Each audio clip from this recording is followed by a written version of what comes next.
Hey, good evening, everybody. How are you? Just wanted to spend a little time today, hopefully to get to some sort of conclusion, or at least to further the conversation that started yesterday about success. I'm going to go back, and today I'm going to read the same passage of scripture that I read yesterday, except I'm going to read it from the ESV version of the Bible. I'm going to also shorten it by a couple of scriptures because I want to make sure that you don't miss the point tonight. Luke chapter 12, starting at verse 16, and he told them a parable, saying, the land of a rich man produced plentifully. And he thought to himself, what shall I do? For I have nowhere to store my crops. And he said, I will do this. I will tear down my barns and build larger ones, and there I will store all my grain and my goods. And I will say to my soul, soul, you have ample goods laid up for many years. Relax, eat, drink, and be merry. But God said to him, fool, this very night your soul is required of you, and the things you have prepared, whose will they be? So is the one who lays up treasure for himself and is not rich toward God. Well, hey, that's the deal about this thing, about this success thing, because the thing is that too many times we think that it's us that have done whatever it is, but we don't give credit to God for what it is that God has done. See, the thing about it is that one of the things that happens with success, if you notice in the passage, he used a lot of personal pronouns. He used the pronouns I. He used the pronouns my, because the simple fact was that he was taking credit for all of the things that God does. God is the master of both time and space and place. And because of all of that, what ends up happening is that when we're talking about these success things, like I said yesterday, success is that place where opportunity meets preparation. And if that be the case, here's the deal. You need to understand that God has ordered your steps and sent you on the path that you've pursued in order for you to accomplish the things that you have accomplished. So that thing right there, what ends up happening is that one of the things that happens is that we begin to take ownership of what it is that God has done. In other words, we start having pride in our accomplishments. And those accomplishments, again, were ordained by God. But the thing is that in order for us to understand what really needs to happen, we need to know that everything that God does is about his holiness, it's about his name, and it's about you living and walking out whatever it is that he has put in you so that he might get the glory for that thing. But you, on the other hand, want to take pride in it. Well, I'll give you a case in point. I'll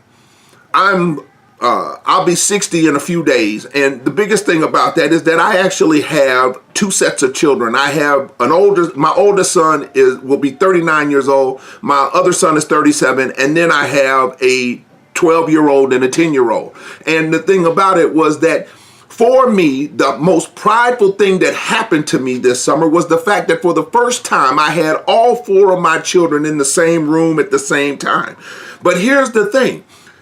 That kind of prideful thing, it wasn't because of anything that I had accomplished or anything else. I will tell you this, it was the most humbling experience that I have ever had in my life.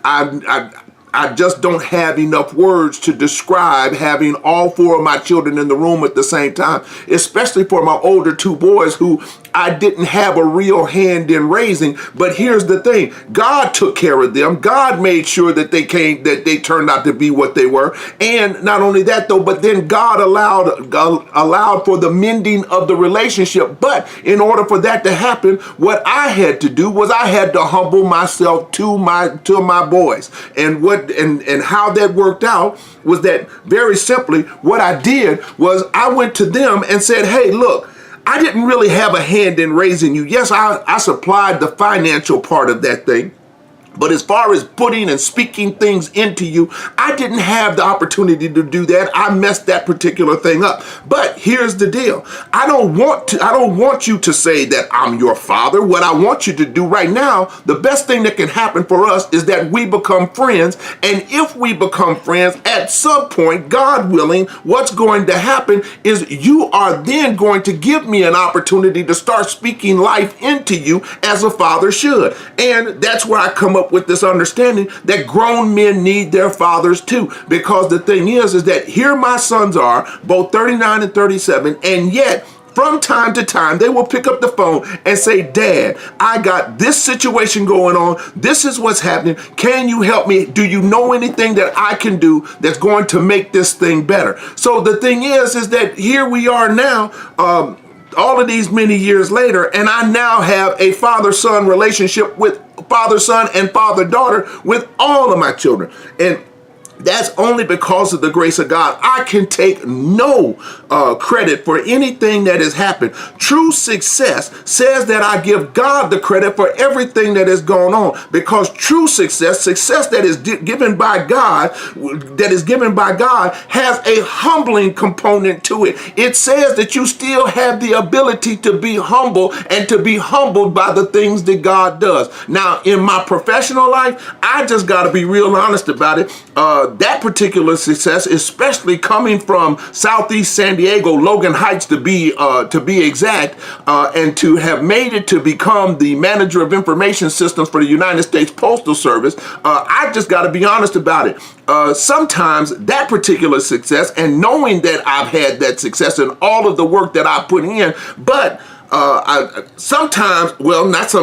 lot of times I have forgotten to give God the credit for everything that he's done in order to get me to this position I am now. And so therefore, that kind of success actually leads to a touch of arrogance. Well, we'll call it a touch. It's probably more like a full-blown slap, but it's arrogance nonetheless. But it's not the accomplishment that I made, but the things that God has placed in me. And now that I'm looking back on this stuff, I'm able to say that God did so much for me in order to bring me out from where it was that I grew up, in the circumstances that I grew up, to be where I am right now. So here I am, like I said, almost 60 years old, and absolutely in love with the Lord for everything that he's done. And he's teaching me humility now about the job that I have, so that I'm now able to deal a little bit better with other people as far as what it is that the expectations are and everything else. So I wanted to leave that with you today. The other thing that I wanted to leave with you today, and I'm hoping that I can find it very quickly, is out of the book of Job, because there is this thing that happens in the book of Job that I need to just talk about a little bit, because one of the things that happens when people are addicted to drugs and alcohol, then one of the things that happens with them is that psychologically, their brains, they don't get all of the sleep that they're supposed to get and the quality of the sleep that they're supposed to get. We have what is known as REM sleep, and that's during the first 90 and the last 90 minutes of your sleep cycle. What happens with that is that during that time, your eyes are fluttering and things are being worked out and all of that other stuff. But then there's some other sleep that you get. And the thing is that sleep is the one that's really disturbed as far as drug addicts and alcoholics are concerned. And the reason I bring this up is because I want to point out very quickly that if what I want to talk about real quickly is the fact that drinking and drugging actually keeps you from hearing from God. I'm looking at the 33rd chapter of the book of Job, and it says in verse 14, "For God speaketh once, yea, twice, yet man perceiveth it not. In a dream, in a vision of the night, when deep sleep falleth upon men and slumberings upon the bed, he openeth the ears of men and sealeth their instruction." Well, here's the deal. If that be the case, then, if that be the case and you're on drugs and alcohol, then you can't hear an instruction from God. You can't hear him on the nights that you're drunk. You can't hear him on the nights that you're stoned out of your gourd. You can't hear it. Have you ever gone to sleep and then awakened the next day where God has acted with a problem that you went to bed with, not knowing how you were going to solve it, what was going to happen, and the very next morning, because of the fact that you got this relationship with God, you have awakened the next morning with a complete roadmap to how it is that this thing is going to be solved. And all you have to do is walk out those instructions that God has sealed in your sleep to the letter, and nothing happens. It's when we deviate from God's plans that we have problems. So the thing is that when we're talking about dealing with God, here's the deal. Obedience is better than sacrifice. So if God is talking, you ought to be listening. And when he's listening, look, I'm just going to give you a thing that can help you.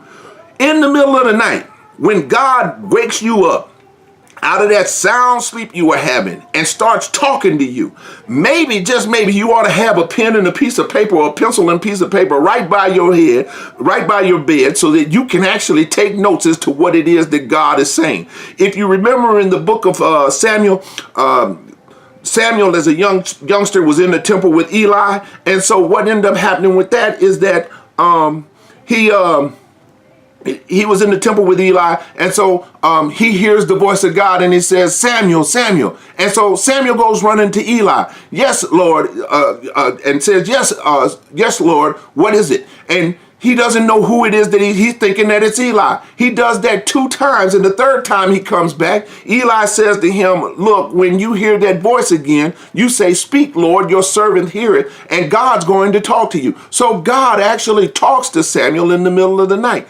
Too many times we miss out on what it is that God has said to us because we don't believe that it's God that's actually talking to us. But if you notice, like I said, in the 33rd chapter of the book of Job, God very simply says that, yes, I'm talking to you in the middle of the night. Because watch this, when you are asleep, God can talk to you without you arguing. He can talk to you without you saying that, no, I'm not going to do this, or I'm not going to do that, or are you sure, Lord? And questioning and doubting, because very simply at that point you are absolutely asleep, and he is then able to pour into you what it is that you would not listen to while you're wide awake. I just wanted to share this stuff with you all today. I hope that God is blessing you and keeping you, and no matter what it is, understand this.